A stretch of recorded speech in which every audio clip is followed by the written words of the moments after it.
Welcome to another chapter of our content. Now, we will discuss about production line balancing. This is how to balance your output capacity. Before we start, please don't forget to subscribe, like, and comment for our improvement as well. This production line balancing presentation will be divided into 5 subtitle. What is the definition of line balancing? How we can calculate the values. How we could start. How we analyze the data. And how to manage the issue. We'll start with the definitions. We will always start the discussion with the definition, because this is how to understand the topic well. What is line balancing actually? Well, line balancing is a preventive action to avoid risk of misproduction output target by removing the bottleneck or increasing the utilization of excess line capacity, to keep it in balance with the ideal capacity utilization. Bottleneck identification will be carried out through the workloads calculation. So, there will be 3 keywords in a production line balancing analysis. First is a bottleneck. Second is the excess capacity. Third is the ideal capacity utilization. Bottleneck will be identified as a high capacity utilization. Process will run in slow or low output, undelivered product supply. While excess capacity is a high idle capacity of a step of process. Machine is less running in available time due to less process demand. And an ideal capacity utilization means the line production is utilized optimistically.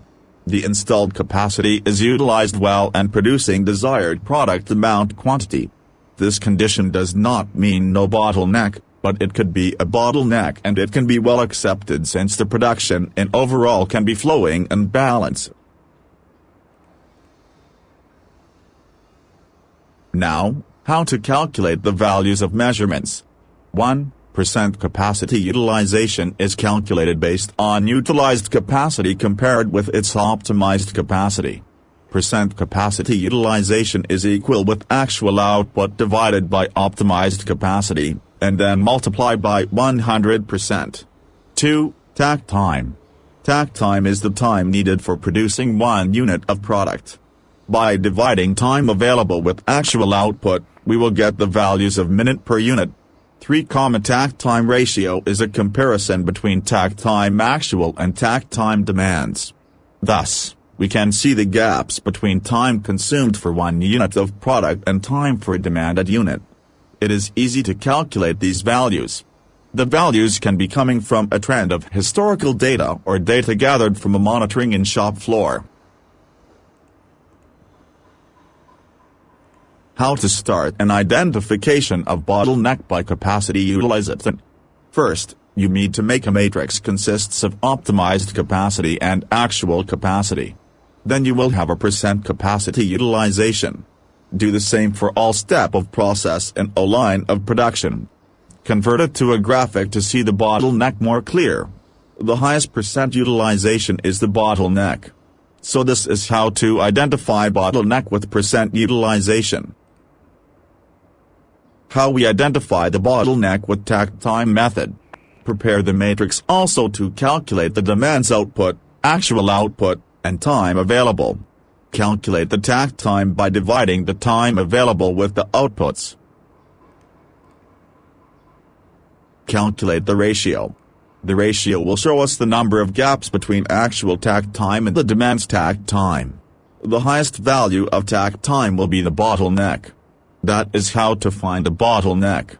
It will need an efficiency review related to scrap or NC product, actual speed versus default speed, and the 7 waste. Removing bottleneck by increasing capacity. Add more machine, overtime, add more shift work. Increasing productivity. Minimize waste, increasing yield, increasing output. Once the capacity or productivity is increased, recalculate the tact time ratio, and make sure the bottleneck is removed. Now how to increase the capacity or the productivity? To increase capacity or productivity, a comprehensive analysis should be taken.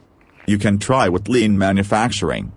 Tools that can be used for this purpose are Lean Sigma, DMAIC or DMADV, Kanban, time and motion study, i.e., single minutes exchange of dies, SMED, or visual management such as 5S, A3 report, 5Y. After bottleneck is removed, the line will be more balanced, smooth, and melting. Somehow, you need to learn the method of improvement above as tools for your preferences. Always to remember, first, bottleneck could not be eliminated, it is only moved to other step. Try to identify the new bottleneck step. Second, line balancing is not only bottleneck, there are still two more topics to be managed. The excess capacity and how maintain the balanced line.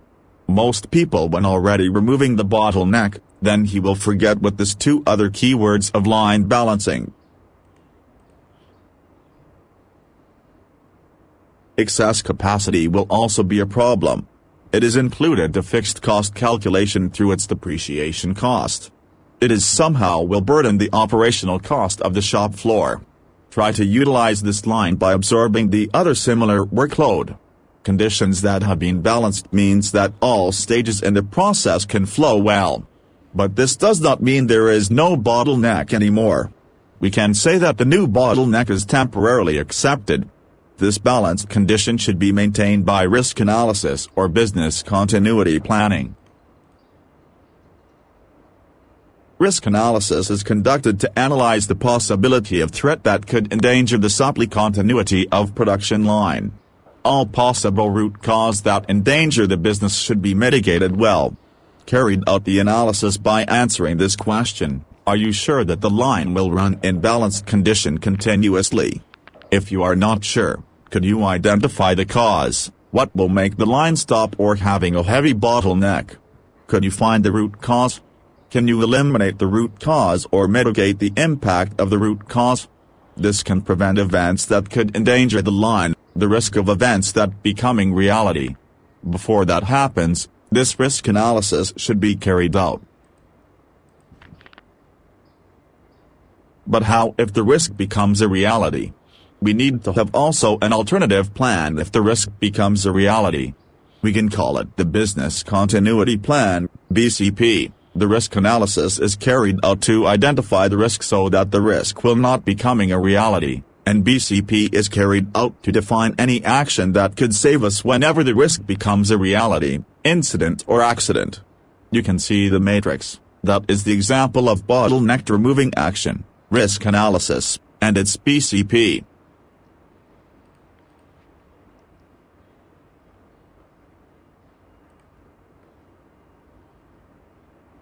Now, you can completely do a line balancing analysis.